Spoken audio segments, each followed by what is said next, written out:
Sirli amri wahlul min lisani yafqahu qawli. Assalamualaikum warahmatullahi wabarakatuh. Waalaikumsalam warahmatullahi wabarakatuh. Ini suaranya agak kebas. Bukan karena ke demo ya, bukan. Alhamdulillah nasta'inu wa nastaghfiruhu wa na'udzu billahi min syururi anfusina wa min sayyiati a'malina. May yahdihillahu fala mudhillalah wa may yudlil fala hadiyalah.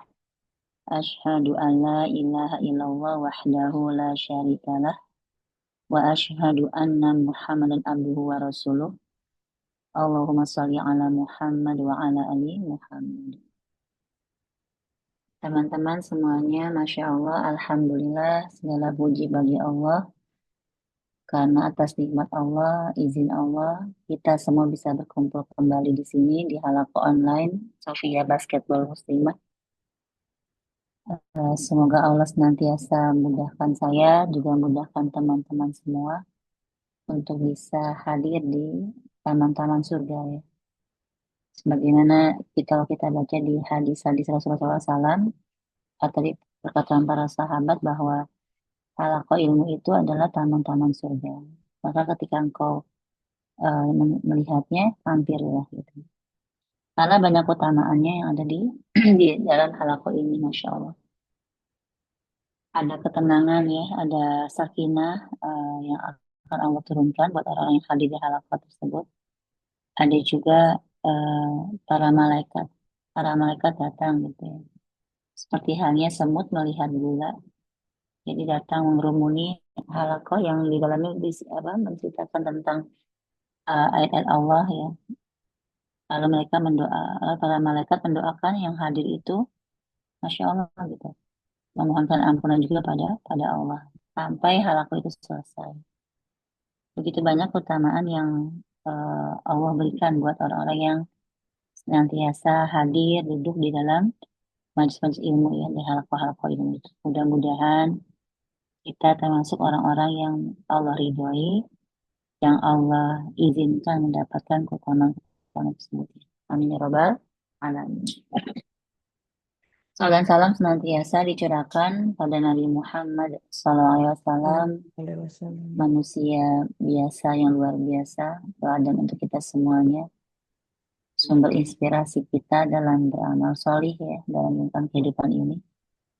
Juga pada istri-istri beliau, keluarga beliau, sahabat, sahabiah, tabiin, tabiut, tabiin, dan umatnya senantiasa istiqomah. Istiqomah untuk menjalankan semua apa yang Rasulullah sampaikan.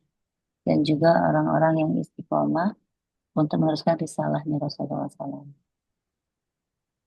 Teman-teman semuanya, insya Allah hari ini kita akan eh, sharing ya. Sama-sama kita akan membahas tentang Bunda Aisyah ya. Aisyah binti Abu Bakar. Kalau sebelumnya kita bahas tentang Bunda Asia binti Muzahim, nah, hari ini kita ke Bunda Aisyah. Nah, hurufnya hampir sama, tapi beda ya. Yang satu Asia, yang satu Aisyah. Ya, Aisyah binti Abu Bakar. Ya. Insya Allah ini sudah terkenal ya. Maksudnya di antara para mukminah itu, para muslimah sudah mengenal tentang Aisyah binti Abu Bakar. Di sini nanti kita akan menggali lebih dalam tentang kisah-kisah beliau. Semoga bisa menjadi inspirasi buat saya dan juga buat teman-teman semuanya tentang gambaran sosok seorang mukminah yang cerdas ya, yang cerdas. Kalau di sini beliau adalah seorang yang sangat cerdas. Kenapa beliau dikatakan cerdas? Karena beliau adalah seorang guru ya, guru, guru bagi kaum laki-laki maupun guru bagi kaum perempuan. Ya.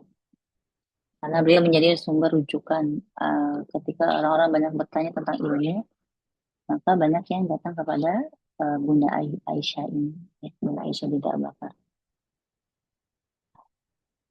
Eh, Diberi gelar Asidikoh, ya Asidikoh. Jadi kalau eh, Bunda Aisyah itu Dia gelar apa? Asidikoh, putri dari Asidik. Jadi seorang wanita yang membenarkan, putri dari seorang yang membenarkan. Siapa yang Asidiknya? Itu adalah Abu Bakar. Abu Bakar radhiyallahu anhu. Hmm. Abu Bakar, masya Allah. Beliau Bunda Aisyah ini adalah istri ya, istri dari Rasulullah SAW, wanita yang paling dicintai oleh Rasulullah SAW ya. Ya. Dan beliau juga ada seorang putri dari laki-laki yang paling dicintai oleh Rasulullah SAW, yaitu Abu Bakar. Dia merupakan, kalau jadi di sini masya Allah ya teman-teman semuanya, kalau kita lihat tentang Bunda Aisyah itu, ini menjadi apa namanya, menjadi bukti bahwa Islam itu dalam hal ilmu ya tidak membatasi ya. Tidak membatasi antara laki-laki dan wanita dan perempuan gitu ya. Masya Allah. Di luar sana masih banyak orang yang berpikir bahwa Islam itu apa ya, maksudnya membatasi perempuan untuk berilmu gitu ya. Membatasi eh, wanita gitu kan untuk bisa berkarya atau beramal soleh. Tapi dari Bunda Aisyah ini kita bisa menjadi motivasi dan inspirasi buat kita bahwa selama memang selama memang misalnya itu diperlukan dalam hal beramal soleh, maka itu dibolehkan dalam Islam. Setiap orang dibolehkan untuk apa, menuntut ilmu, mengilmui diri diri. Karena kita sama-sama paham bahwa ilmu itu ya awal dari kita beramal soleh gitu. Kalau misalnya kita berilmu, ya, lalu tidak diamalkan, itu siapa? Orang-orang yang berilmu tapi tidak diamalkan. Seperti eh, apa namanya tuh, orang-orang Yahudi. Ya. Mereka pintar, cerdas-cerdas, tapi tidak mengamalkan ilmu mereka. Atau orang-orang yang mereka beramal tapi tidak berilmu, seperti orang Nasrani. Ya, seperti itu. Nah, kalau dalam Islam, ketika kita mau beramal soleh, maka kita harus mengilmui diri kita. Tidak bisa lagi apa katanya, jadi tidak bisa. Tidak bisa seperti itu. Apalagi zaman sekarang ya, di mana media sosial luar biasa, maksudnya luar biasa sangat masif gitu ya. Nah, maka mengilmui diri dengan mengambil referensi yang sahih itu suatu keharusan buat kita. Jadi kita sudah tidak boleh namanya mengikuti sesuatu itu dengan apa katanya, tapi kita benar-benar harus mencari referensi-referensi yang sahih untuk mengilmui diri kita. Jadi balik ke Bunda Aisyah ini, masya Allah, eh, beliau mer- beliau itu bukan alumnus ya, bukan alumnus gitu ya, bukan alumni dari suatu universitas, dan tidak pernah pula berguru kepada cendekiawan timur dan barat. Tapi beliau itu adalah seorang murid, ya, seorang murid lulusan dari madrasah nubuah, madrasahnya nubuah, madrasah kenabian Rasulullah SAW. Jadi ketika kanak-kanak, Bunda Aisyah ini dididik oleh seorang yang Masya Allah ya, ayahnya Abu Bakar. Dan ketika beliau menginjak, dari mulai balik menginjak remaja, beliau dididik langsung oleh Rasulullah SAW. Dan Masya Allahnya beliau itu adalah orang yang sangat cerdas, wanita yang sangat cerdas. Bahkan pernah, eh, kalau kata orang tuh, Bunda Aisyah itu salah satunya ya, beliau tuh menguasai kedokteran. Orang ditanya sama saudaranya gitu ya, wahai bibi, apa dari mana engkau belajar tentang kedokteran gitu, seperti itu. Jadi ada apa namanya, ditanyakan gitu, Hisham bin Urwah.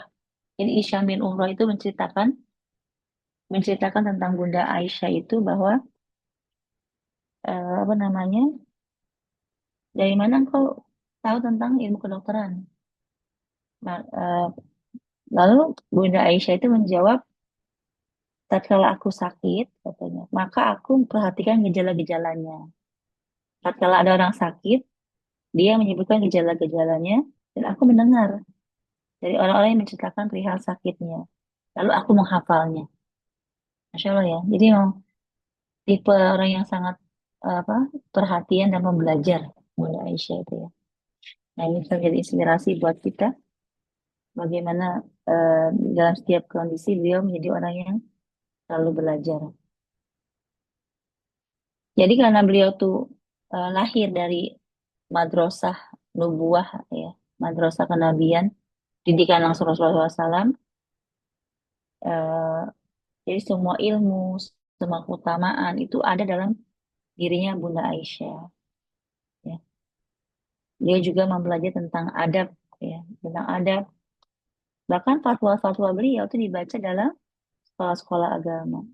Bahkan amalnya itu menjadi topik pembicaraan di setiap sekolah di sepanjang sejarah Arab dan sejarah kaum muslimin.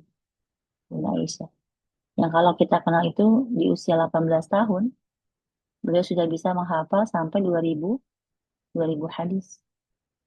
Kebayang ya, di usia 18 tahun bisa menghafal sampai 2000 hadis. Nah, Insya Allah ya. Nah, nanti kita akan runutkan ya kisah Bunda Aisyah ini dari awal beliau kecil, dari masa beliau bersama dengan Abu Bakar sampai nanti akhirnya beliau menikah dengan Rasulullah Shallallahu Alaihi Wasallam. Ya.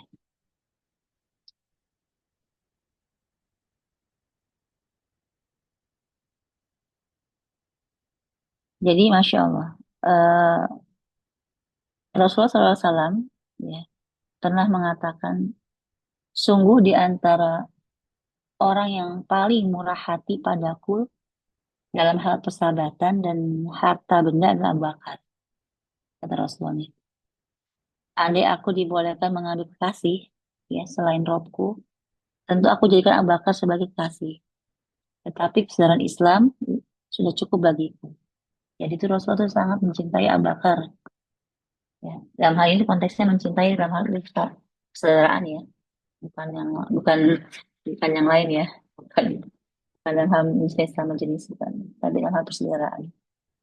Jadi ketika Khawlah ada seorang sahabat bernama Khawlah itu binti Hakim As-Sulaimiyah gitu ya, menyebutkan nama Aisyah binti Abu Bakar kepada Rasulullah SAW, maka Rasulullah itu hati terbuka untuk menerima hubungan antara Rasulullah dan apa namanya dan Abu Bakar. Jadi ketika Haula itu menyodorkan nama Aisyah, kan teman-teman semuanya kan, kalau kita baca sejarah itu kan Rasulullah SAW itu kan meninggal oleh Bunda Khadijah ya.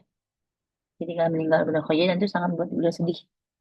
Beliau itu nggak mau menikah lagi sebenarnya saat itu ya, tidak mau menikah lagi. Tapi karena melihat kondisi anak-anaknya yang masih kecil-kecil dan juga dakwah yang begitu berat yang harus beliau hadapi, maka para sahabat tuh apa namanya meminta Rasul untuk menikah lagi, menikah lagi. Akhirnya saat itu ada Saudah ya, Saudah itu eh, dipilih oleh Rasulullah karena memang diperlukan untuk mengurusi anak-anaknya Rasulullah SAW. Seperti itu. Dan di waktu yang bersamaan, tapi ini tidak sangat-sangat bersamaan ya, itu Khawlah binti Hakim As-Sulami itu menyebutkan nama Aisyah binti Abu Bakar. Nah, hati Rasulullah SAW itu terbuka eh, ketika disebut nama Aisyah binti Abu Bakar. Kenapa? Karena beliau eh, menerima sebuah hubungan antara dirinya dan orang yang paling beliau cinta itu Abu Bakar. Jadi dari sisi persahabatan dan dari sisi kekerabatan. Dan kalau misalnya beliau menikah dengan Aisyah, berarti kan ada hubungan yang lebih lebih kuat antara Rasulullah dan Abu Bakar. Gitu. Masya Allah. Ya. Jadi Aisyah itu menuturkan kisah pinangannya itu sebagaimana disebutkan dalam riwayat At-Tabari ya dari jalur Syaid bin Yahya itu bin Sa'id Al-Umawi dari ayahnya ia berkata, Haula kemudian datang dan masuk ke rumah Abu Bakar. Ia mendapati Ummu Ruman. Ummu Ruman adalah ibunya Aisyah. Ya, ibunya Aisyah, radhiyallahu anha. Ia kemudian berkata, wahai Ummu Ruman, apa gerangan kebaikan dan berkah yang Allah masukkan ke dalam keluarga kalian? Rasulullah SAW mengutusku untuk meminang Aisyah untuk beliau. Masya Allah, ya. Lalu Ummu Ruman berkata, aku ingin seperti itu. Tunggulah Abu Bakar, ia tidak lama lagi akan datang. Lalu Abu Bakar kemudian datang, lalu Haula berkata, wahai Abu Bakar, apa gerangan kebaikan dan berkah yang Allah masukkan dalam keluarga kalian? Rasulullah SAW mengutusku untuk meminang Aisyah untuk beliau. Abu Bakar berkata, apakah dia pantas untuk beliau? Dia itu keponakan beliau. Ini keponakan dalam arti tanda kutip ya, karena kan sangat dekat antara Abu Bakar dan Rasulullah SAW. Lalu Khala kemudian menemui kembali Rasulullah SAW dan menyampaikan hal itu kepada beliau. Lalu Rasulullah SAW berkata, kembalilah kepadanya dan katakan, engkau saudaraku dalam Islam, dan aku saudaramu. Putrimu pantas untukku. Gitu. Lalu Haula menemui Abu Bakar, lalu Abu Bakar berkata, tunggulah aku sampai aku kembali. Dia ternyata, di situ Abu Bakar tidak langsung menjawab pinangannya Rasulullah SAW. Kenapa? Karena ternyata teman-teman itu, kalau kita lihat sejarah itu, Aisyah itu sudah dipinang, ya sudah dipinang oleh anaknya Mut'im bin Adi, ya Mut'im bin Adi, namanya Jubair, Jubair bin Mut'im bin Adi. Jadi kalau zaman dulu itu teman-teman tradisinya itu kalau sudah dipinang oleh orang lain maka tidak boleh ada yang masuk. Nah ini juga salah satu adab buat kita dalam hal menghitbah ya. Di Islam itu kan nggak boleh nih misalnya. Jadi bukan sama metro mini doang tidak boleh saling menyalip. Tapi dalam hal pinangan pun tidak boleh untuk saling saling menyalip gitu ya. Jadi ketika itu ternyata Aisyah itu sudah dipinang gitu oleh bin Mut'im bin Adi. Nah, kata Abu Bakar, aku bukanlah orang yang suka menyalahi janji gitu. Makanya lalu Abu Bakar pergi tuh menemui Mut'im bin Adi dan di sampingnya ada istrinya Mut'im bin Adi itu, Ummu Jubair. Tadi itu kondisinya masih musyrik ya. Jadi kalau Abu Bakar sudah Islam, apa, tapi Mut'imnya dan istrinya masih dalam kondisi musyrik. Nah, lalu eh, Abu Bakar tuh bertanya sama Mut'im bin Adi, Hai Ibnu, ini saya ceritakan ini karena saya ada, nanti saya kasih tahu hikmahnya. Apa namanya? Abu Bakar bertanya, Hai Ibnu Abi Quhafah, jika kami, eh, jika kami menikahkan anak kami dengan putrimu, ini yang ngomong ini ya, yang ngomong istrinya nih, istrinya Mut'im bin Adi. Jadi dia manggil Abu Bakar dengan Ibnu Abi Quhafah. Jika kami menikahkan anak kami dengan putrimu, bisa saja kau mempengaruhinya untuk meninggalkan agama leluhur kami dan kau masukkannya ke dalam agamamu.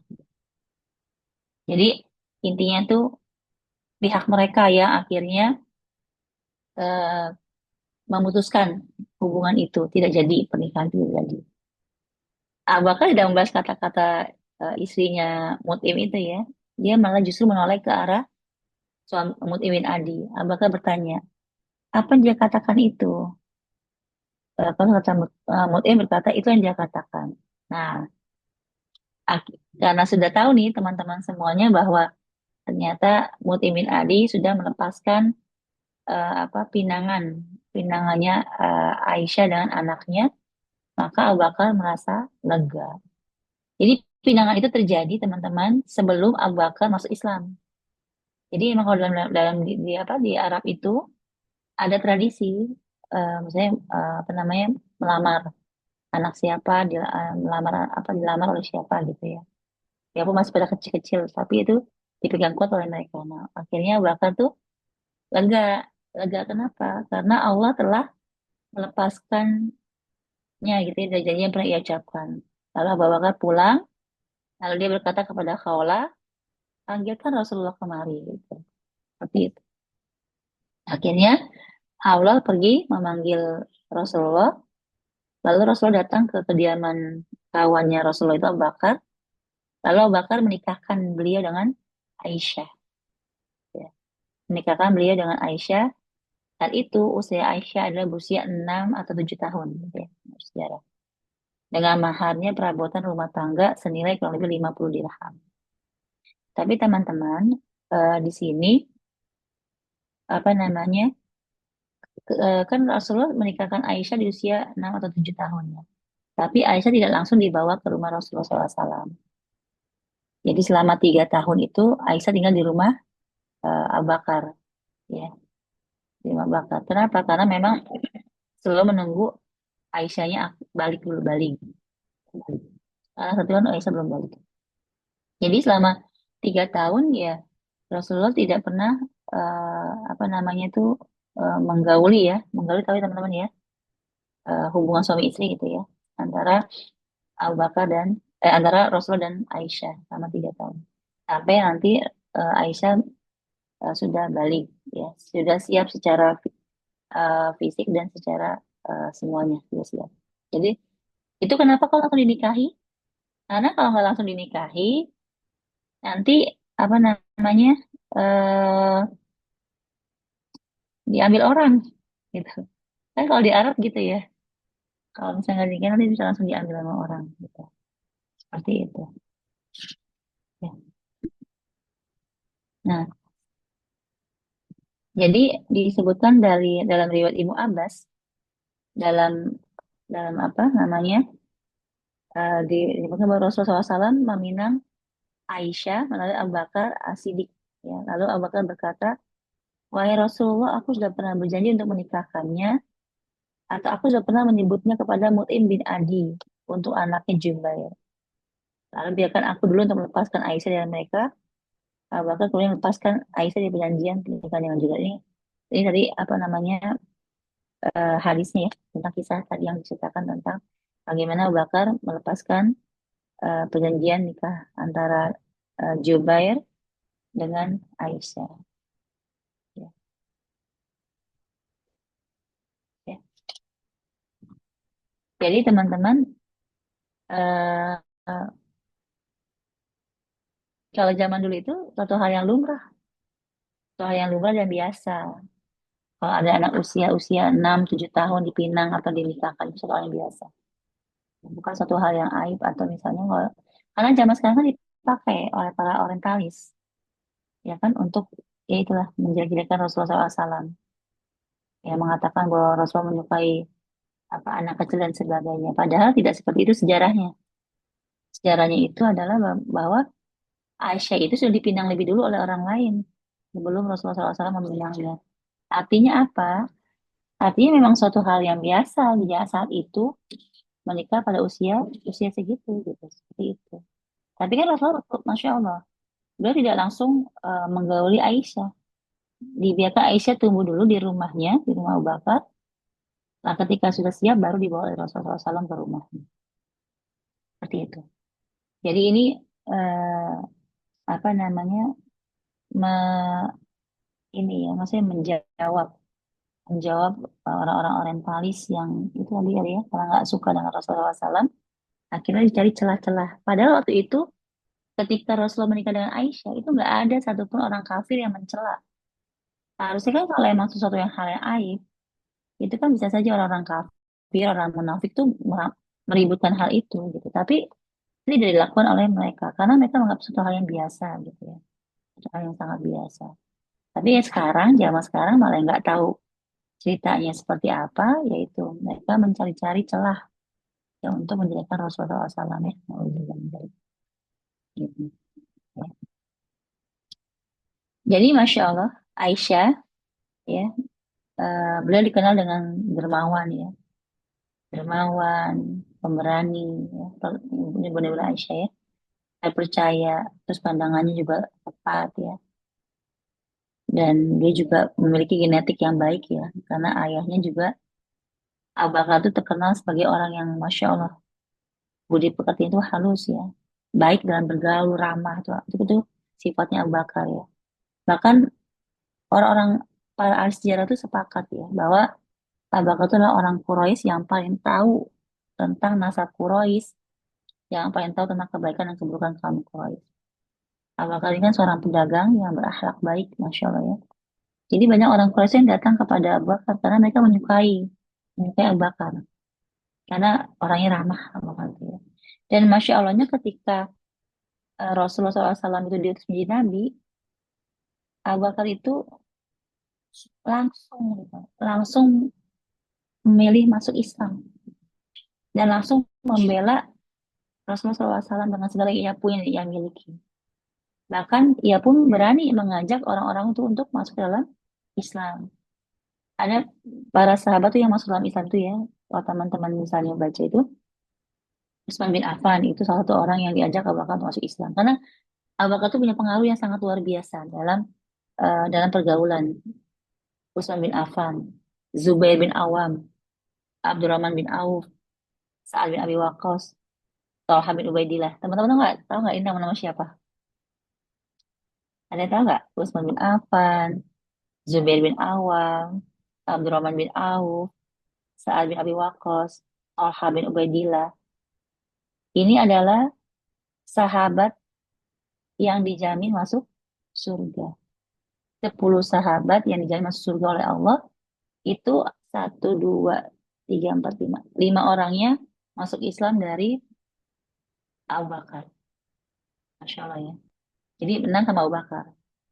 Kan ada 10 nih. Ada 10 sahabat dijamin masuk surga. Ada Ali, ada Umar ya, bin Khattab ya. Itu. Jadi Masya Allah dari Abu Bakar tuh 5 orang itu masuk masuk Islam dan 5 orang itu pun dijamin masuk surga sama sama Allah. Jadi Masya Allah ya. Jadi enak banget ya teman-teman ya. Masih hidup. Terus sama Rasulullah SAW dikasih tahu ada 10 sahabat yang akan dijamin masuk surga sama Allah. Gitu. Sebutin nama-namanya.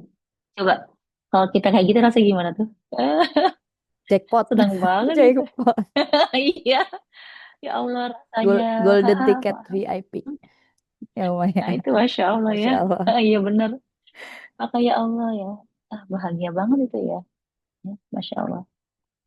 Jadi Masya Allah ya. Jadi itu apa? Ini saya ingin menceritakan tentang Abu Bakar dan kedekatannya ya, antara kedekatan antara Abu Bakar dan Rasulullah SAW. Sampai Rasulullah SAW mengatakan bahwa tidaklah aku mengajak seorang pun menuju Islam, melainkan ia pasti berpikir panjang dan ragu-ragu. Kecuali Abu Bakar katanya. Jadi kalau Abu Bakar itu namanya Abu Bakar bin Abu Quhafa ya. Jadi ketika Rasul ngajak Abu Bakar kan emang udah temenan ya. Abu Bakar sama Rasul udah temenan. Jadi sebelum mereka tuh berdua masuk Islam emang sudah temenan. Masya Allah udah dekat temenan ya. Jadi Masya Allah. Jadi ketika Rasul menyatakan tentang keislaman itu, Abu Bakar berpikir panjang dan tidak lagi ragu-ragu. Gitu Masya Allah. Jadi itu bahkan Rasulullah SAW mengatakan bahwa tidak ada harta yang membawa manfaat bagiku seperti halnya manfaat harta Abu Bakar. Bahkan ada yang riwayat yang mengatakan Abu Bakar itu menangis lalu berkata, wahai Rasulullah, aku dan hartaku tidak lain adalah milikmu. Masya Allah. Ya. Ini juga teman-teman jadi ibrah buat kita tentang persahabatan ya. Persahabatan 2 orang. Masya Allah yang Allah abadikan nanti di Al-Quran ada teman-teman tentang hijrah nanti ada. Jadi bagaimana tuh itulah persahabatan yang sebenarnya teman-teman semuanya ya. Kalau tadi kita banyak hikmahnya nih ya. Tadi satu hikmah kita bahwa hikmah satu tadi ya eh, dari kisahnya Bunda Aisyah ini menepis tentang Islam itu membatasi wanita dalam berilmu atau ilmu dirinya. Yang kedua, dari kisah Bunda Aisyah ini kita menepis pandangan orang-orang orientalis tentang Rasulullah tuh menikahi orang-orang apa anak kecil gitu ya, menikahi anak kecil. Lalu yang ketiga ini tentang persahabatan. Jadi, Masya Allah teman-teman semua. Jadi kalau kita lihat tuh persahabatannya Abu Bakar dan persahabatannya Rasulullah SAW itu adalah persahabatan yang luar biasa. Itu persahabatan yang sebenarnya seperti itu. Persahabatan yang membawa pada keimanan, persahabatan yang membawa pada ketaatan, dan persahabatan yang membawa pada kesurgaannya Allah. Ya. Jadi itu Masya Allah 2 orang itu. Allah memberikan hidayah buat Abu Bakar untuk menjadi orang yang paling dicintai oleh Rasulullah SAW. Doaan siapa? Tahun Abu Bakar apa tahun Rasulullah? Tuaan Abu Bakar ya. Tahun Abu Bakar 2 tahun. Jadi usianya beda 2 tahun antara Rasulullah dan Abu Bakar. Abu Bakar lebih tua 2 tahun.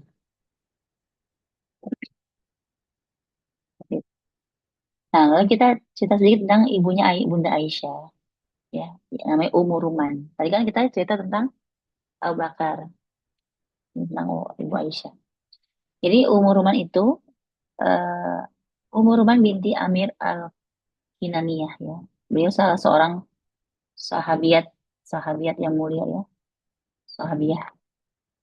Jadi Masya Allah, Ummu Ruman ini di masa jahiliyah, ia menikah dengan Abdullah bin Al-Haris Al-Asadi. Lalu melahirkan seorang anak, namun Abdullah bin Al-Haris meninggal dunia. Ya, meninggal dunia, lalu ia dinikahi oleh Abu Bakar. Nah, dari pernikahan dengan Abu Bakar, ini beliau melahirkan Aisyah dan Abdurrahman untuknya. Dua orang ya, Aisyah dan Abdurrahman. Beliau hijrah ke Madinah setelah Rasulullah SAW dan sahabat beliau tetap di sana. Dan beliau wafat ya, wafat di masa hidup Rasulullah SAW. Pasca nanti kita ini ya, kita dengarkan cerita tentang hadisul ifki. Nah ini haditus haditusel ifki. Haditusel ifki itu nanti kisahnya Bunda Aisyah ya tentang berita dusta. Nah jadi Rasulullah SAW turun ke dalam liang kuburnya penguruman dan memohonkan ampunan untuknya. Lalu beliau berkata, Ya Allah, tentu tidak samar bagimu beban yang dihadapi Ruman karenamu dan karena Rasulmu. Jadi Ruman itu Masya Allah teman-teman semuanya, beliau masuk Islam sejak awal di Mekah. Berjanji setia kepada Rasulullah SAW, berhijrah ke Madinah bersama keluarga Rasulullah SAW, anak-anak beliau dan keluarga Bakar. Dan dia wafat di tahun ke-6 Hijriah. Ke-6 Hijriah. Ya, Masya Allah ya. Jadi ini eh, kalau kita bayangkan Bunda Aisyah ini ayahnya luar biasa, ibunya pun luar luar biasa. Ya, Bunda Aisyah ini seperti itu. Memang ada orang-orang yang Masya Allah luar biasa. Nah, disebutkan dalam Sahih Al-Bukhari, gitu. Jadi disebutkan dari Sahih Al-Bukhari ya tentang hijrah. Ya. Jadi Bunda Aisyah mengatakan bahwa saat aku akil balik, kedua orang tuaku sudah memeluk agama Islam. Gitu ya. Memeluk agama Islam. Masya Allah. Jadi, eh,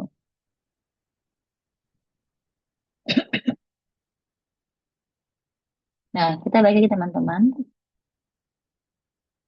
Kenapa sih Rasulullah SAW itu menikahi Bunda Aisyah gitu ya? Kenapa? Aku masih kecil dinikahi, usia 6 atau 7 tahun ya baru dinikahi.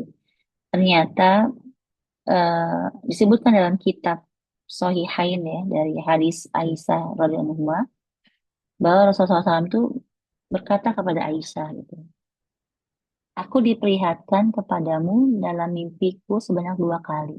Jadi Rasul itu bermimpi. Rasul itu bermimpi, aku melihatmu di sepotong kain sutra putih. Ia Jibril kemudian berkata kepadaku, ini istrimu.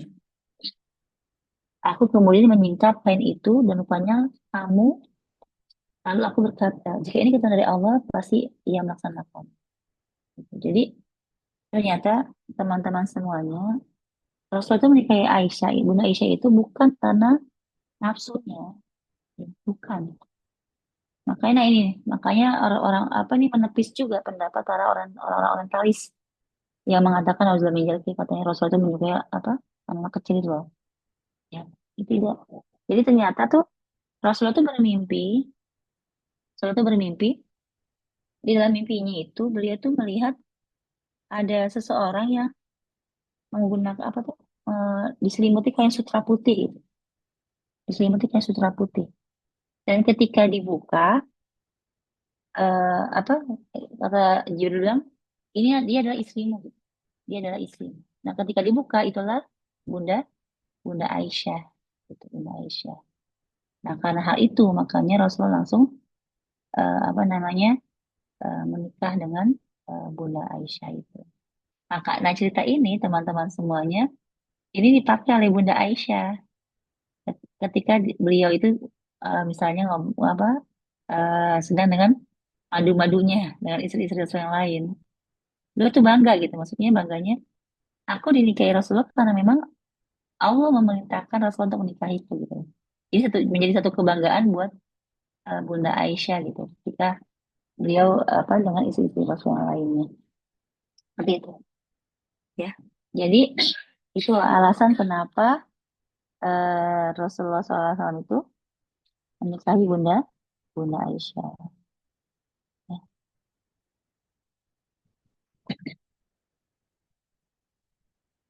ya. Tadi,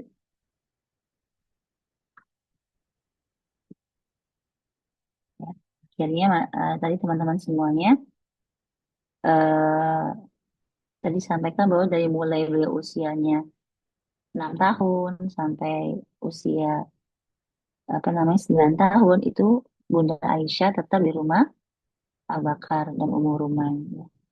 Paling kalau setiap pagi atau sore Rasul tuh datang ke rumahnya Abu Bakar gitu ya, bermain dengan Aisyah, bermain gitu ya. Maksudnya Rasul itu tidak mau Aisyah itu yang apa yang untuk mengikul beban dulu dan tanggung jawab pernikahan dulu.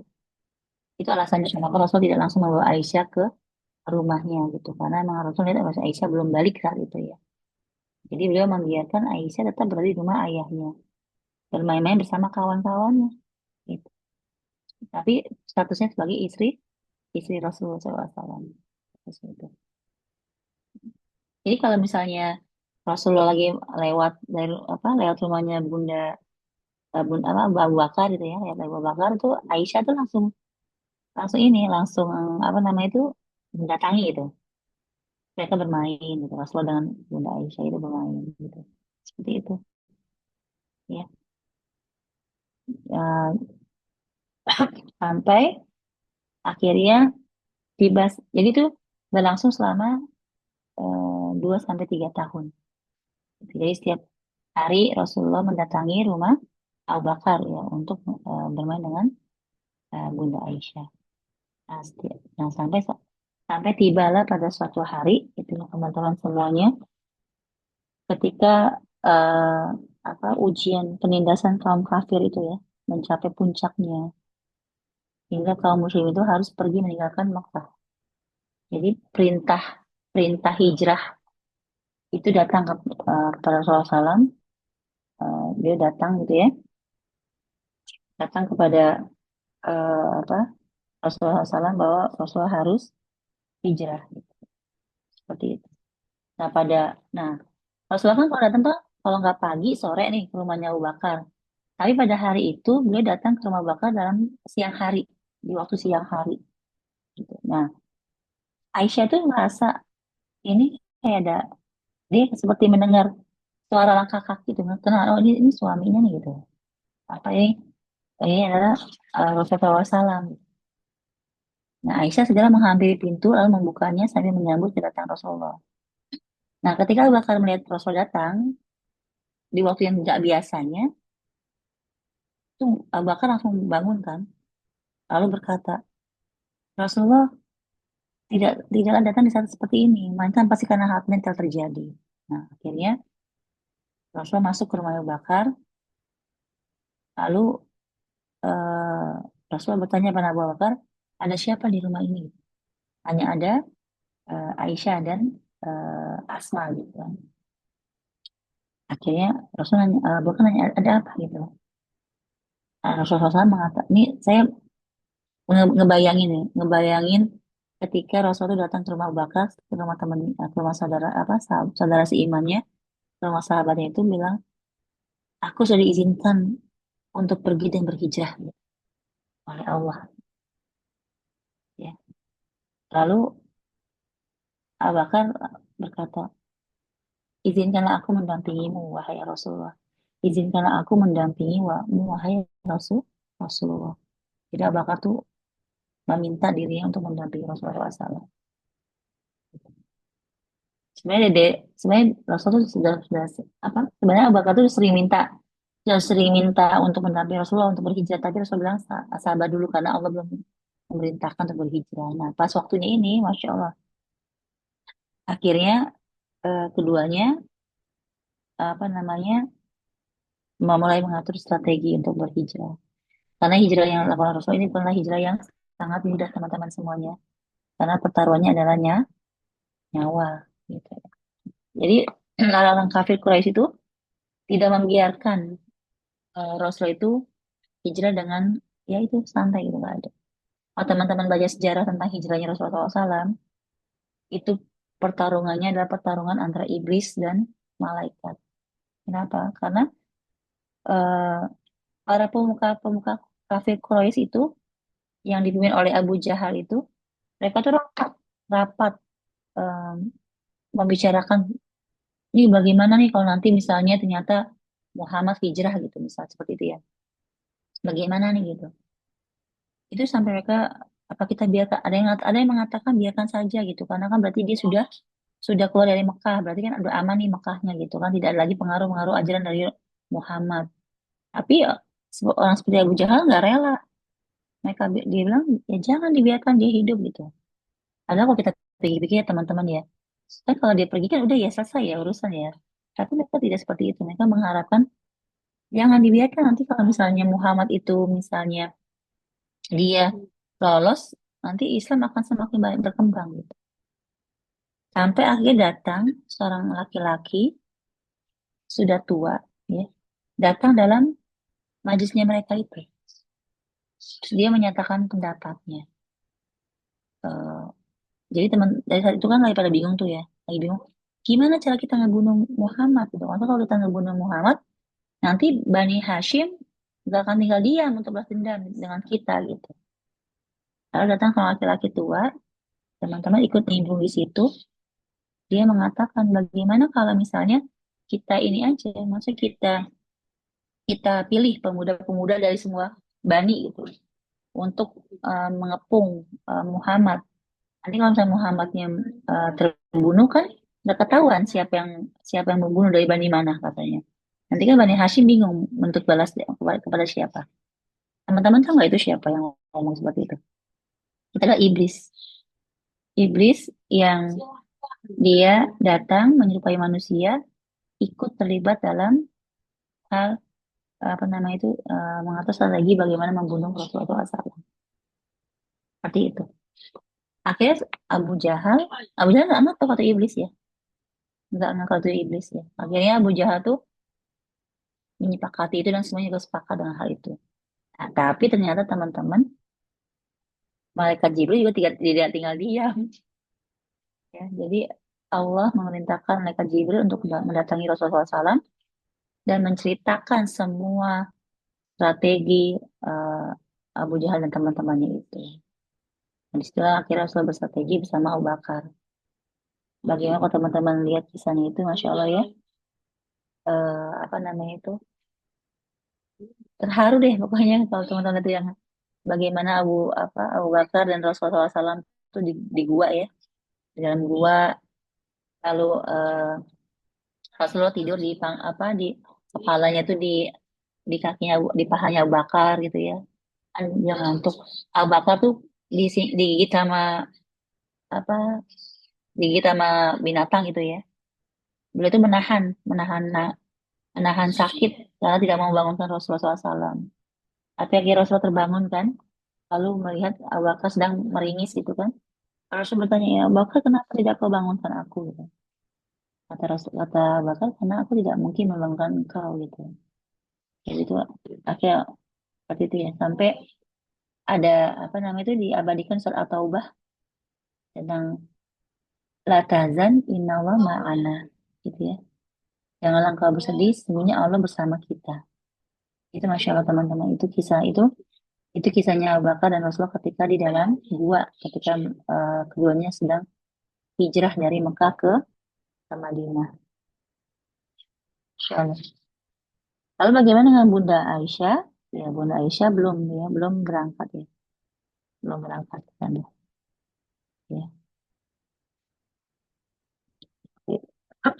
Jadi sampai nanti kalau kita hijrah itu kita nanti ada episodenya sendiri ya kenapa gitu. Nah, akhirnya sampailah singkat cerita. Alhamdulillah dengan izin Allah sampailah Rasulullah dan Bakar ke Madinah. Ya, seperti itu sampailah. Lalu Aisyah setelah itu bersama Ummu Ruman nyusul nyusul ke Madinah. Nyusul ke Madinah. Nah setelah Nabi SAW itu menetap di Darul Hijrah, beliau mengutus Zaid bin Haritsa untuk ke Mekah, ya, untuk membawa putri-putri beliau, ya, Fatimah gitu ya, dan yang lain juga, juga membawa surat Al-Baqar yang juga kepada anaknya Abdullah yang memintanya untuk juga menyusul ke Madinah dengan membawa Ummu Ruman dan Asma serta Aisyah. Ya.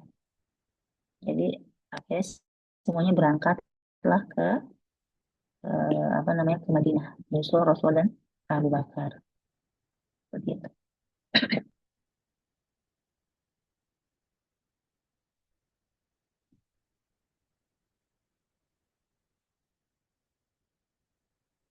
Nah akhirnya apa namanya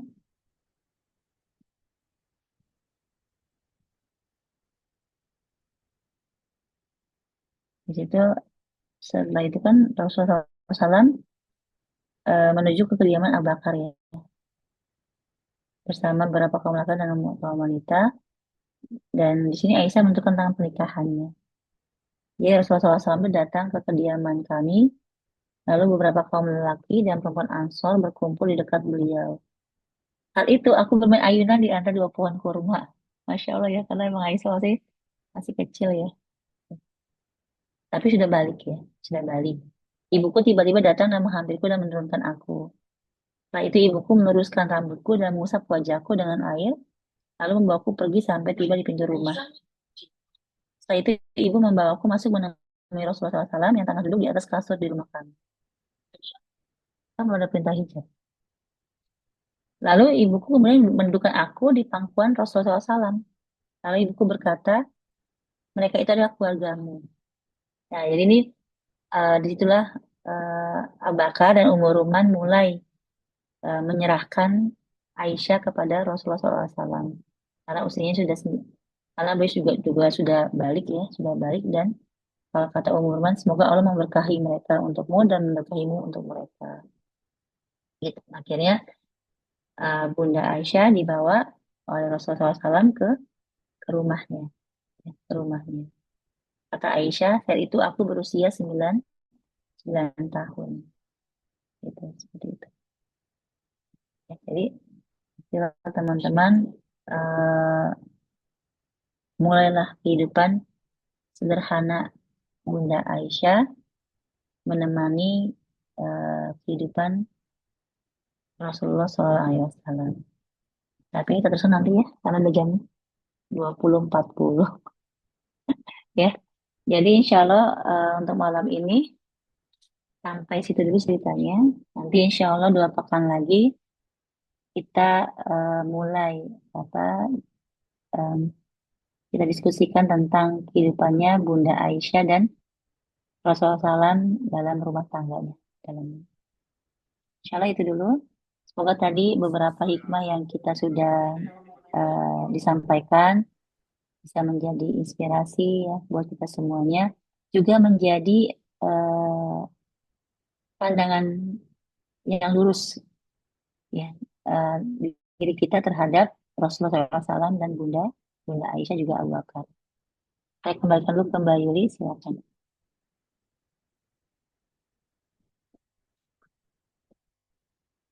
Masya Allah, tabarakallah. Jazakallah khair, Uma Yulia atas penyampaiannya malam hari ini. Masya Allah sekali ya teman-teman ya. Sudah kita dengar sedikit secuil dan ternyata masih banyak mengenai Bunda Aisyah ini. Jadi hari ini ternyata baru sedikit nih, baru prolognya nih, baru awal cerita Mm-mm. kisah beliau ya. Semoga Mm-mm, benar. iya benar masih sedikit, tapi ternyata sedikit ini pun banyak hikmah yang bisa kita ambil ya dari ayah beliau, dari ibu Bunda Aisyah juga gitu. Jadi semoga menjadi inspirasi-inspirasi kita semua untuk terus seperti tadi yang sudah disampaikan ya untuk terus berilmu seperti Bunda Aisyah. Nah, ini karena udah malam, mungkin teman-teman ada yang mau ditanyakan atau diskusi gitu. Boleh disampaikan atau langsung open mic sebelum kita tutup kalau kau online kita malam hari ini. Gimana? Adakah?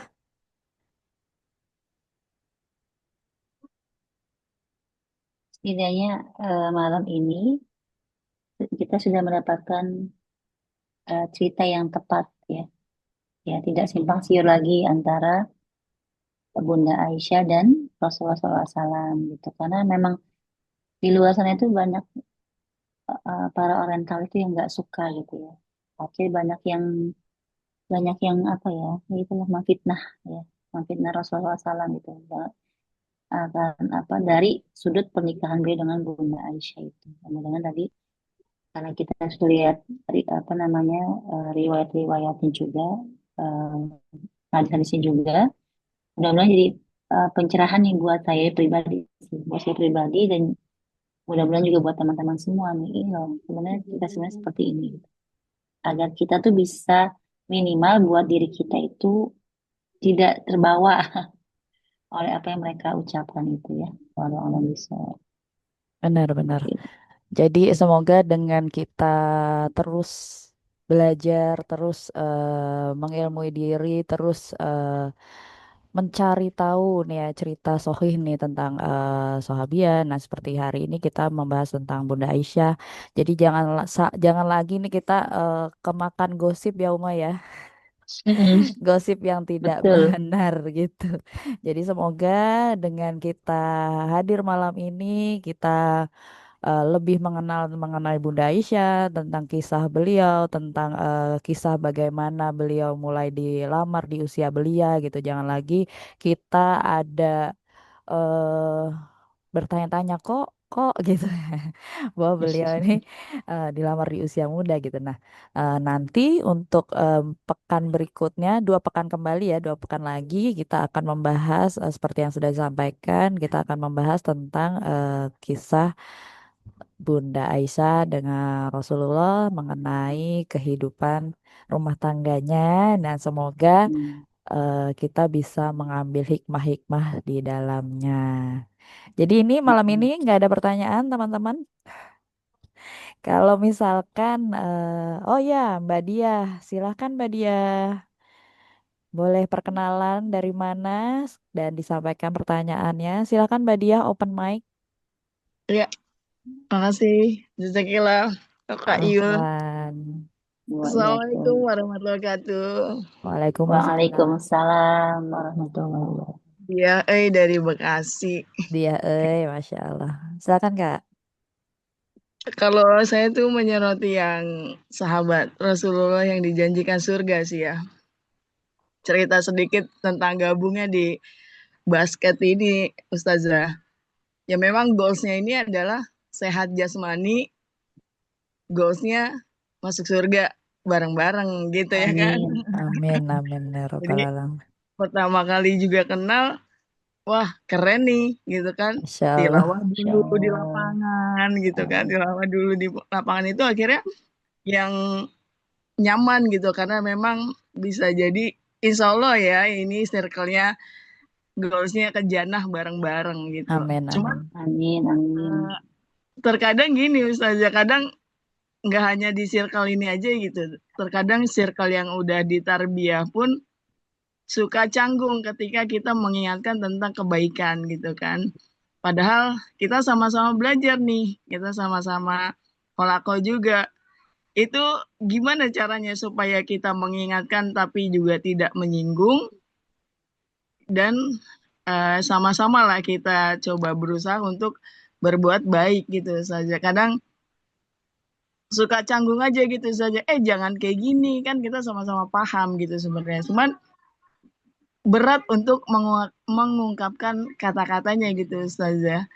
Kalau misalkan aku tipikal yang kalau aku ungkapkan takutnya baper gitu ya. Nanti baper malah kitanya jadi renggang nih. Jadi kadang kalau aku di kantor banyaknya Gen Z. Seringnya Mm. dia alim banget, biasa aja Kak, santuy kan. Itu beda lagi tuh kalau anak Gen Z. Suruh sholat aja tenang Kak, masih panjang, zuhur ke asar. Jam 4 itu kan baru asar. Nah itu beda lagi tuh. Cuman kan kalau saya ya tentang yang teman-teman yang memang udah kolako, udah tarbiyah gitu ya kan. Kadang suka canggung aja gitu saja takutnya disampaikan tersinggung, nggak disampaikan kita tahu bahwa kan kita sama-sama udah paham gitu saja. Jadi kadang suka nggak nyaman aja deh. Gimana tuh caranya supaya eh, disampaikannya tetap disampaikan tapi sama-sama mengingatkan lah karena memang kita juga berproses ya. Berproses dan bersama-sama menuju jannahnya gitu saja. Amin. Mungkin itu aja. Saja Kak Yuli. Silakan. Masya Jazakillah. Allah.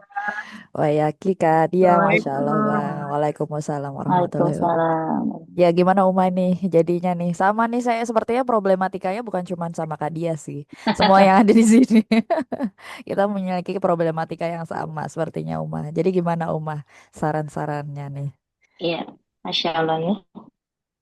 Kalau apa namanya hidup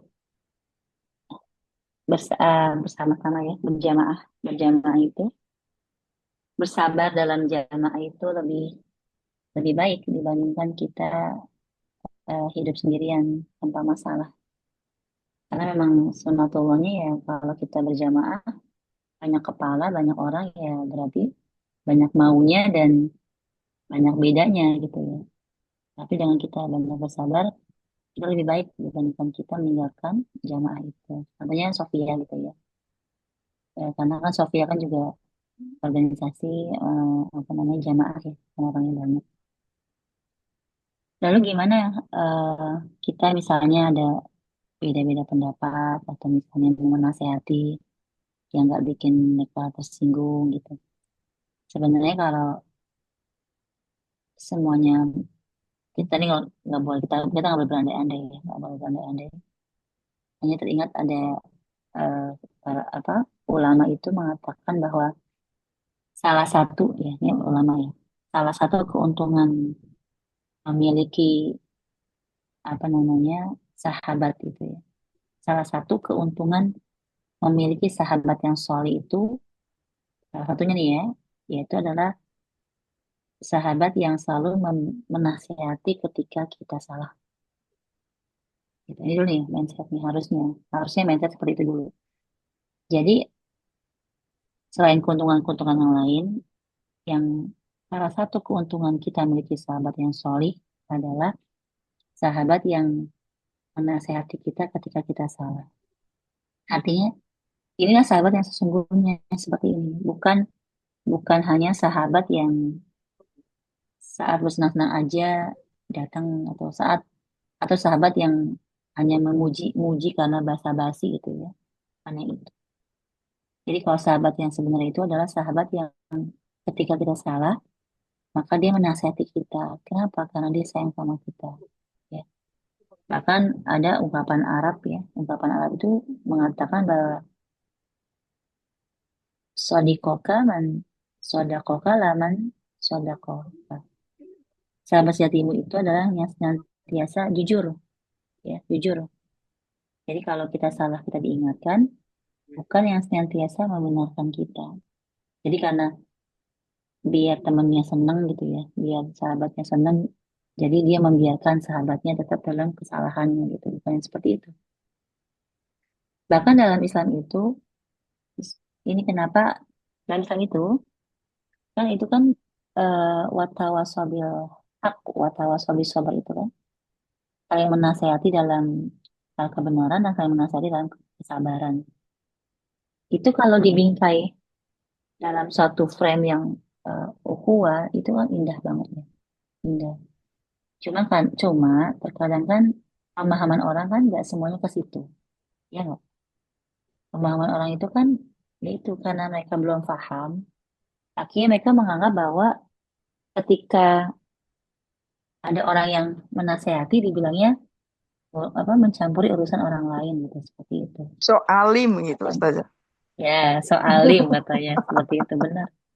Padahal kalau frame berpikirnya itu adalah bentuk cintanya dia kepada saudaranya, itu bentuk pedulinya dia kepada saudaranya. Mungkin kalau misalnya saudaranya nggak peduli, ya udah nggak akan dinasehatin. Tapi karena dia sayang sama saudaranya, karena dia ingin saudara itu dalam koridor yang benar, akhirnya dia menasehati saudaranya. Terus gimana ya dengan orang yang baperan? Nah, mindset ini dulu yang harus ada di dalam diri kita dulu, teman-teman semuanya, termasuk saya juga. Ini yang harus ada dalam diri kita, bahwa saya menasehati dia karena saya mencintai dia karena Allah gitu. Karena saya mencintai dia karena Allah. Lalu gimana biar dia nggak baperan? Nanti ada teknik-tekniknya gitu. Ada teknik-tekniknya gitu. Ada cara-caranya. Kalau kata Rasulullah SAW, bicara dengan bahasa kaummu.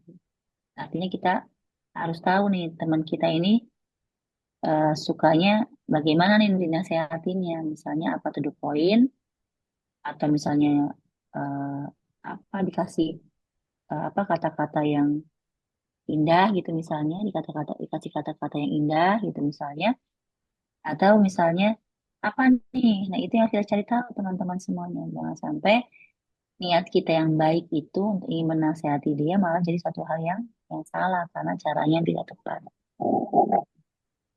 Jadi kalau ini menurut saya ya, kalau emang ada teman kita yang misalnya kurang pas secara syariat, terus secara syariat ya, kita Bismillah aja, nasihatin aja, niatkan dalam diri kita, kita sayang sama dia, kita peduli dengan dia. Cuma caranya kita pikirkan yang sesuai dengan karakter orang tersebut seperti itu. Jadi jangan jangan gara-gara takut dia baper, jangan gara-gara takut dia marah, kita mundur, nggak boleh. Karena ada satu hadis yang mengatakan, ya Rasulullah gitu ya. Ini kata para sahabat ya. Sahabat kan mengatakan, ya Rasulullah, aku bisa aku bisa apa namanya membantu orang terhindar dari terhindar dari apa namanya itu eh, terhindar dari apa untuk tidak dizolimi untuk tidak dizolimi aku bisa membantu orang untuk tidak dizolimi gitu, Kak. Misalnya kalau ada orang nih mau dipukul aku bisa lawan orang itu untuk tidak memukul orang itu tapi bagaimana caranya aku membantu saudaraku untuk dia tidak menzolimi tidak menzolimi kata Rasulullah nasihatkan dia nasihati dia artinya memang ini harus jadi budaya kita nih harus jadi kebiasaan kita nih di antara apa orang-orang yang berjamaah untuk bisa mau ngambil mindset bahwa menasehati itu bukan karena benci, tapi menasehati itu karena kita memang saling mencintai karena Allah. Gitu. Bahkan banyak di Al-Quran itu diceritakan tentang orang-orang yang saling menasehati dalam sabar dan kasih sayang. Di surat Al-Balad ada ya, seperti itu. Nah itu, jadi kitanya siapin mental kita. Kalau misalnya ternyata habis dinasehati orang itu marah atau baper, kita sampaikan aja. Insya Allah kalau hatinya masih ini ya, kalau masih fitrahnya masih bersih nih hatinya, kita sampaikan, saya melakukan ini hanya karena saya mencintaimu karena Allah. Itu kalau nggak meleleh itu hati, berarti dia udah keras ya hatinya. Tapi pasti insya Allah sebagian besar akan meleleh, akan paham bahwa apa yang dilakukan itu adalah karena kita saling mencintai karena Allah gitu, karena Allah. Tapi tadi ya titik poinnya adalah caranya itu sesuaikan dengan karakternya masing-masing. Seperti itu ya. Kalau alam bisa, insya Allah. Ya Allah, terima kasih Uma atas nasihat Aman. untuk kita semua. Semoga kita selalu bersabar, banyak sabarnya ya sama teman-teman kita yang macem-macem. Mm-mm. Kita oke, sekarang ini aja teman-teman semua, kalau kalau sikapnya itu tidak tidak melanggar syariat, adalah kita tutup mata sedikit aja. Maksudnya kalau misalnya ada sifat sikap teman kita yang misalnya tidak melanggar syariat gitu ya, udah kita turunkan ekspektasi kita. Kita turunkan ekspektasi kita, sudahlah gitu. Maksudnya tidak ada syariat yang dilanggar gitu, seperti itu. Tapi kalau emang dia melanggar syariat, melanggar suatu hal yang tidak baik gitu ya misalnya, ya kita hati-hati, dan hati dengan cara yang baik seperti itu. Ya, beda-beda itu. Baik, Oma. Karena hidup berjamaah ya macam-macam, berbagai karakter. Benar, Oma. Salah menyampaikan, salah nangkep, salah Persepsi. pokoknya. Serba salah. Benar, emang iya. Apalagi perempuan nih, Oma. Perempuan ini Iya, ada betul. waktunya. Kita itu ada, misalkan mau haid ya. Aduh, ya salah nangkap sedikit langsung boom gitu ya. Nanti buyar. Berarti nanya dulu ya. Nanya dulu. Eh, kamu headnya kapan? Benar, benar. Kayaknya itu perlu deh, teman-teman. Emang Jadi, kenapa Oh, kata biasanya temennya? nggak usah ditanya, udah ada sinyalnya. Udah ada sinyalnya, kalau udah ngegas dikit berarti lagi PMS gitu saja biasanya. kadang-kadang kita nggak tahu dia diem-diem pas ini tahu ini ambiar. Ya, gitu ya. Teman-teman, Masya Allah. Jadi seru ya kalau misalkan ada pertanyaan, ada diskusi gini. Jadi kita nggak ngantuk nih teman-teman. Nanti di sesi-sesi berikutnya boleh banget kita bertanya bukan hanya mengenai materi yang sedang disampaikan. Misalkan apapun boleh loh ditanyakan gitu. Kita diskusi bareng, namanya kita holakoh. Kita belajar bareng mumpung ada Uma yang bisa ditanya, yang bisa Masya dimintakan Allah. nasihatnya gitu kan. Masya Allah. Kapan lagi? Gitu. Sebenarnya apa? Kalau teman-teman Sofia itu mulai mulai ya, mulai mengilmui dirinya, ya insya Allah ya, friksi-friksi itu akan semakin berkurang gitu. Itu kan friksi itu kan timbul karena mereka belum paham ya. Mm-mm, Itu benar Uma. akhirnya karena yang satu sudah paham, yang satunya belum paham, akhirnya nggak ketemu kan. Betul. Jadi kita mudah-mudahan sih, mudah-mudahan ya Allah mudahkan Amin ya Rabbal. teman-teman Sofia itu tidak hanya aktif di lapangan, tapi juga mereka mulai juga semangat untuk mengilmu diri mereka. Tidak hanya di Amin. halako ini sih, tidak hanya di halako ini, bisa juga di halako-halako lain. Setidaknya kalau mereka sudah paham sedikit atau banyak kan lebih mudah ya buat kita ketika ada hal yang harus diluruskan gitu, seperti itu. Hmm, Ya gitu. benar-benar Uma. Jadi memang teman-teman di sini bukan hanya Sofia, mungkin ada yang dari Bandung, ada dari Surabaya, Mm-mm. ada dari Medan juga gitu. Semoga materi hari ini tuh bisa bermanfaat buat kita bermuamalah bersama teman-teman semuanya. Hmm. Oh iya, ini ada Kak Afifah nih. Silakan Kak Afifah. Satu lagi sebelum Udah kita nyampe, tutup ya. udah nyampe, Eh, kami kan udah nyampe eh. rumah. Ya, silakan Kak Afifah disampaikan Silakan dulu Kak Vita. pertanyaannya. Bismillahirrahmanirrahim. Assalamualaikum warahmatullahi wabarakatuh. Waalaikumsalam. Waalaikumsalam warahmatullahi wabarakatuh. Jadi gini Umu Abdurrahman, saya ini belakangan ini tuh apa ya? Ada aja gitu ujiannya gitu dari Allah ya. Alhamdulillah. Hmm. Mulai dari sakit, saya sakit udah hampir jalan 8 bulan. Terus ada banyak juga ujian-ujian yang lain yang ngebuat saya itu harus keluar ya dari zona nyamannya saya gitu. Yang tadinya saya memilih mengabaikan gitu orang yang saya tahu dia akan menyakiti saya gitu ya. Dan ada kemungkinan saya untuk membalas sikap atau perbuatan mereka, tapi saya mengurungkan niat saya gitu.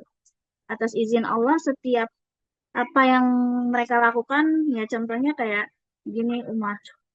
Jadi belum lama ini anak saya kan sekolah di salah satu sekolah ya, Umar. Nah, qadarullah sekolahnya itu ternyata ilegal, Umar gitu. Dan dari awal anak saya masuk sekolah di situ nggak ada akad gitu, hitam di atas putihnya gitu, Umar gitu. Dan qadarulahnya lagi, wali murid yang keluar di situ pun nggak ada apa ya, nggak ada komunikasi yang baik sama kami gitu. Kenapa mereka keluar dan setelah lulus apakah ijazah anak-anaknya itu diakui atau tidak seperti itu ya. Nah, saya salah satu wali murid yang memberanikan diri untuk kebenaran menurut saya ya Uma ya. Gitu. Saya memberanikan diri mencari kebenaran gitu dengan ikhtiar gitu ya. Mencari informasi atas kebodohan saya sebagai orang tua gitu. Saya nggak menyalahkan pihak sekolah juga gitu. Nah, atas izin Allah gitu. Allah mudahin saya ketemu sama Kemenak gitu. Dan di mediasi, alhamdulillah yang tadinya mereka menahan rapot anak saya dan meminta sejumlah uang ya yang tidak seharusnya akhirnya terselesaikan. Tapi yang membuat saya sedih gitu ya sebagai orang tua Uma, ada perkataan dari pihak sekolah itu yang menyatakan bahwa kalau memang tidak mampu sebaiknya tidak perlu menyekolahkan gitu loh, menyekolahkan Ananda gitu di sekolah itu. Padahal yang saya tahu sekolah itu tuh yayasan untuk yatim dan duafa. Terus setiap saya dalam posisi sudah berputus asa gitu ya Umu. Saya bukan penghafal Quran, saya bukan ahli tafsir ya Umu.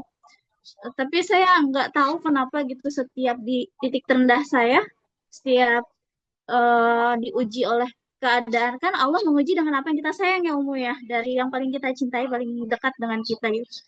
Qadarullah itu sudah terjadi gitu, selalu terjadi apa yang ditakutin. Sehingga ketika saya sudah ikhtiar, ya Allah, udah gak kuat nih sebagai hamba, saya ikhtiar semampu saya sebagai seorang ibu. Anak saya harus dioperasi di ruang operasi gaduh, belum juga selesai sekian jam, ya setengah jam yang katanya cuma 20 menit. Saya berpasrah, saya udah zikir, saya baca surat Ar-Rahman gitu. Atas izin Allah, anak saya disadarkan dalam keadaan batuk. Terus dengan satu kondisi lagi di mana saya diuji yang benar-benar yang di luar dari kemampuan saya sebagai hamba dengan keimanan saya gitu. Dengan apa ya, manusia biasa gitu. Setiap saya bilang sama Allah, ya Allah, saya cuma bisa ikhtiar nih. Ijazah saya kan ditahan 10 tahun ya Umah, karena memang orang tua tidak mau mengambil. Tiba-tiba saya bersabar menunggu dari ikhtiar saya, dapat kabar, alhamdulillah dipermudah gitu sama Allah, dilolosin gitu. Jadi setiap cacian yang pernah saya dapat gitu ya saya bersyukur bahwa ternyata kalam-kalam Allah tuh nggak bohong. Dan belakangan ini untuk menguatkan saya agar tidak berputus asa dari rahmat Allah, saya benar-benar lagi fokus banget baca sirah, kisah-kisah wanita yang benar-benar dijamin surga biar biar apa biar saya tuh berkaca gitu bahwa apa yang saya rasakan ini apa yang saya alami nggak sebanding dengan wanita-wanita di zamannya Nabi seperti itu. Mungkin Umu bisa menjelaskan kenapa Allah tuh selalu menolong hambanya ketika dia sudah berputus asa dari apa yang sudah dia ikhtiarkan sebagai hambanya semaksimal mungkin seperti itu. Jazakumullah khairan kasiron. Assalamualaikum warahmatullahi wabarakatuh. Waalaikumsalam warahmatullahi wabarakatuh. Kak Afifa, semoga selalu diberikan kesabaran ya Kak Afifa dan kekuatan. Uma, silakan. Amin, ya Allah. Insya Allah ya, Kak Afifah. Setiap orang itu memang punya ujiannya masing-masing. Dengan Kak Afifah luar biasa ujiannya. Semoga menjadi ladang pahala buat Kak Afifah. Jadi memang teman-teman semua, ujian itu adalah sunnah ya, sunnah kauniyah pada setiap muslim. Ya. Jadi setiap orang yang muslim ya dia akan diuji sama Allah gitu ya. Bagaimana Allah berfirman di surat Al-Imran ayat 186 ya, bahwa kata Allah kamu benar-benar akan diuji pada hartamu dan dirimu. Jadi ujian itu ketetapan Allah yang pasti terjadi bagi setiap orang, bagi setiap muslim. Dan setiap muslim itu tidak mungkin mengelak ujian tersebut. Karena di situ Allah benar-benar memang dari surat Al-Imran ini 186 ini memang benar-benar mengatakan bahwa sungguh-sungguh benar-benar akan diuji. Jadi kita bagi orang yang bagi beriman ya, mengaku beriman, mengaku mukmin, maka ya Allah akan menguji kita ya, pada harta dan diri kita. Ya, Masya Allah. Bahkan di surat Al-Baqarah itu ya, surat Al-Baqarah itu Allah juga mengatakan bahwa kita akan diuji, sungguh-sungguh kita akan lana nakum bisyai'in minal khawfi wal ju'i ya itu ya. Yang ayatnya itu ya. Kamu sungguh-sungguh akan diuji terhadap harta dan dirimu ya. Jadi dengan sedikit ketakutan, kelaparan, kurangan harta, jiwa, buah-buahan. Dan berikanlah berita gembira bagi orang yang sabar. Wabasyiri sobirin. Jadi kalau kita lihat ayat itu di Al-Baqarah itu ya Masya Allah ya. Ternyata ujian itu Allah tutup ayat itu dengan kata berikanlah berita gembira kepada orang-orang yang sabar. Yaitu orang-orang yang ketika ditimpa musibah mereka mengatakan innalillahi wa inna ilaihi raji'un. Ya. Bahwa sesungguhnya semuanya itu akan kembali kepada Allah. Masya Allah ya. Nah, kalau misalnya berarti Mbak Afifah, kalau tadi Mbak Afifah bilang, kenapa saya selalu diuji dan kenapa selalu datang pertolongan Allah? Karena kadar ujian itu Mbak berbanding lurus dengan keimanan kita. Gitu. Kenapa dikatakan seperti itu? Karena ada hadis dari Rasulullah SAW ya, yang ditulis jadi Rasulullah SAW itu pernah ditanya oleh Sa'ad bin Abi Waqqas radhiyallahu anhu, ya Rasulullah siapakah yang paling berat ujiannya gitu. Nah, beliau menjawab, para nabi, kemudian orang-orang yang semisalnya, kemudian orang-orang yang semisalnya. Seseorang akan diuji sesuai dengan kadar kekuatan agamanya. Jika agamanya kuat, maka ujiannya akan bertambah berat. Jika agamanya lemah, maka ia akan diuji sesuai kadar kekuatan agamanya. Insya Allah ya. Dan lalu Rasulullah SAW juga bersabda, sungguhnya besarnya pahala tergantung dengan besarnya ujian. Sungguhnya apabila Allah mencintai satu kaum, maka dia akan mengujinya. Siapa yang ridho dengan ujian itu, maka ia akan mendapatkan keridhaan Allah. Siapa yang membencinya, maka ia akan mendapatkan kemurkaan Allah. Ya, Masya Allah teman-teman semuanya, termasuk Mbak Afifah. Sudah terjawab ya Mbak, dengan hal itu bahwa ketika banyaknya ujian yang Mbak Afifah hadapi, berarti Masya Allah. Bisa jadi itu salah satu barometer bahwa semakin kuatnya keimanan yang dalam diri Mbak Afifah gitu ya. Yang kedua bahwa bisa jadi Allah mencintai Mbak Afifah dengan ujian-ujian itu. Tapi tadi Masya Allah ya, apa namanya, Mbak, kenapa selalu datang pertolongan Allah? Nah ini Masya Allah, itulah kasih sayangnya Allah. Itulah kasih sayangnya Allah. Jadi Allah itu tidak membiarkan, tidak membiarkan apa namanya kita diuji dengan apa ya, maksudnya dibiarkan sendirian dengan ujian-ujian itu. Karena Allah Maha Rahman, Allah Maha Rahim, Allah berikan pertolongannya buat kita. Masya Allah. Dan itu sudah menjadi sunatullah juga.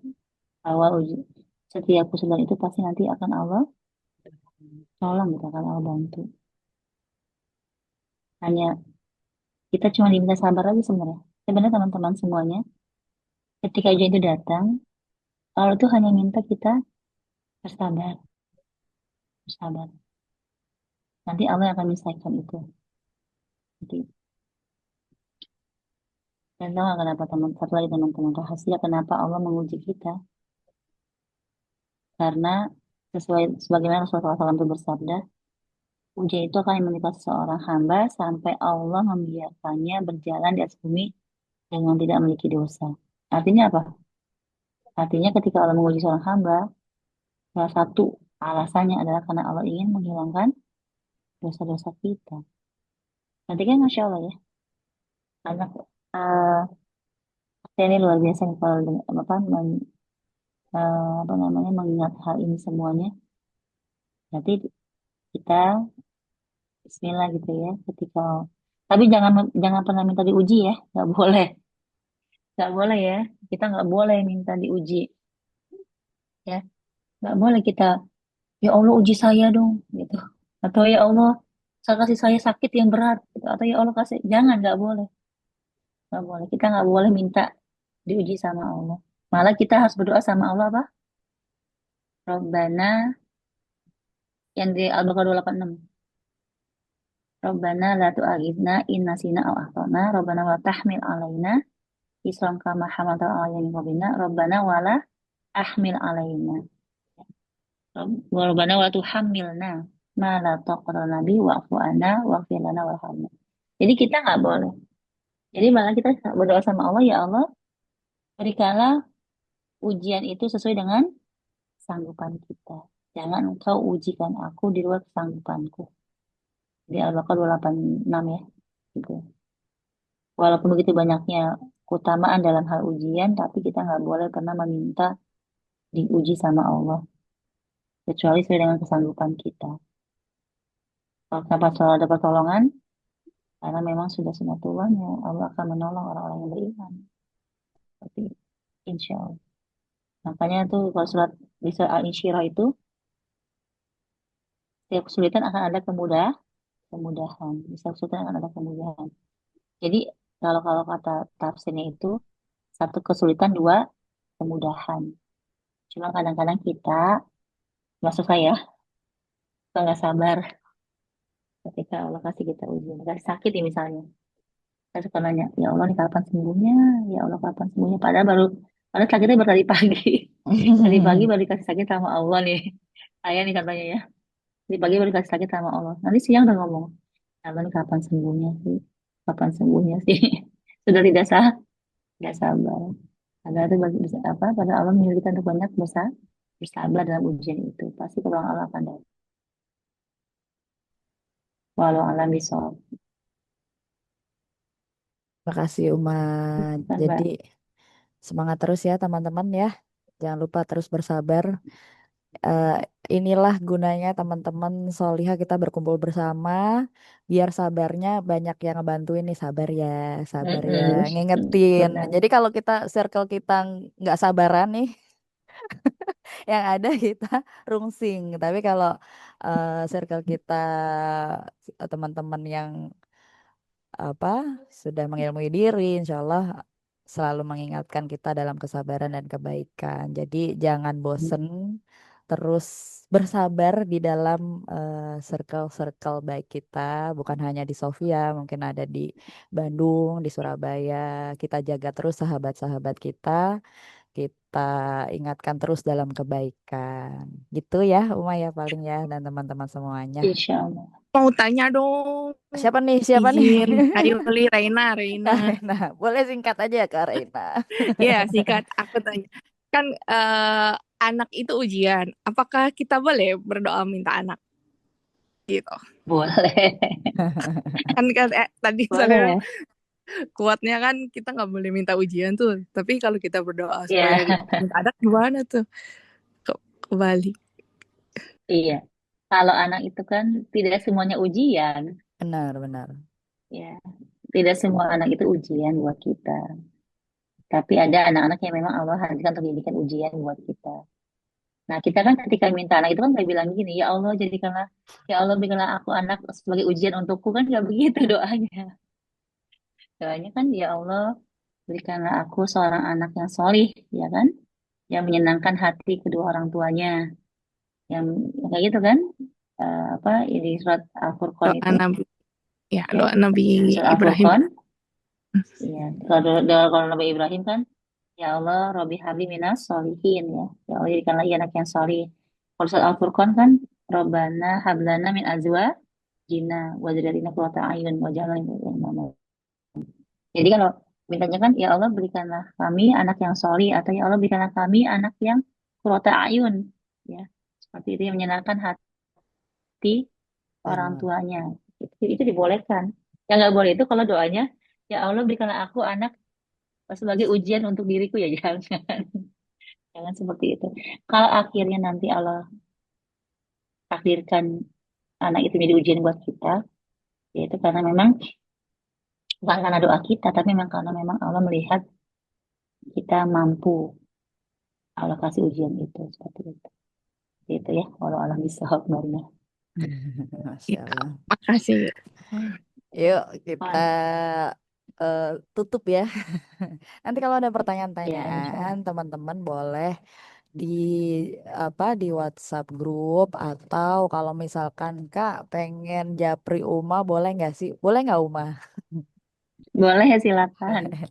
Ya, tapi jangan lupa Boleh. nama, domisili. Nanti Umanya bingung siapa yang japri, Ini tahu-tahu nanya siapa? curhat ya. Iya. Gitu. Heeh. Paling gitu, teman-teman. Jangan lupa setiap ujian yang kita terima itu semata-mata untuk meringankan dosa-dosa kita di dunia. Semoga Insya kita Allah. terus bisa bersabar. Jika bukan karena ujian, niscaya kita semua bisa menjadi sombong. Kalau bukan karena ujian-ujian dan musibah dunia, niscaya seorang hamba tertimpa penyakit kesombongan, angkuh dan kerasnya hati yang menjadi sebab kebinasaannya di dunia dan di akhirat. Kita tutup halakoh malam hari ini dengan bersama-sama mengucap Alhamdulillah. Alhamdulillahirrahmanirrahim. Dan kita tutup dengan istighfar. Astagfirullahaladzim. Astagfirullahaladzim. Astagfirullahaladzim. Astagfirullahaladzim. Baik. Astagfirullahaladzim. Subhanakallahumma wa Subhanallah. bihamdika. Asyhadu Asyhadu alla an la ilaha ilaha illa anta anta. astaghfiruka Astaghfiruka wa wa atubu atubu ilaik. ilaik. Semoga Allah menjadikan kita semua termasuk golongan orang-orang yang beriman, beramal solih, Amin ya saling Allah. Amin. menasehati dalam kebenaran dan saling menasehati dalam kesabaran. Amin. Amin. Amin ya rabbal alamin. Tetap semangat ya teman-teman, terus berilmu Semangat. sampai kita seperti Bunda Aisyah. Masya Allah. Amin ya Allah. Amin. Amin. Amin. Amin ya rabbal alamin. Kita tutup, Yuli tutup. Mohon maaf jika banyak kekurangan atau kesalahan dalam penyampaian kata. Mohon dimaafkan. Wassalamualaikum warahmatullahi wabarakatuh. Waalaikumsalam Waalaikumsalam warahmatullahi warahmatullahi wabarakatuh. wabarakatuh. Wassalamualaikum warahmatullahi Semuanya izin pamit ya. Ya, Jazakumullah Ya, khairan ya, teman-teman semua. ya. izin Oke, pamit. Izin pamit. silakan. Assalamualaikum. Waalaikumsalam Uma.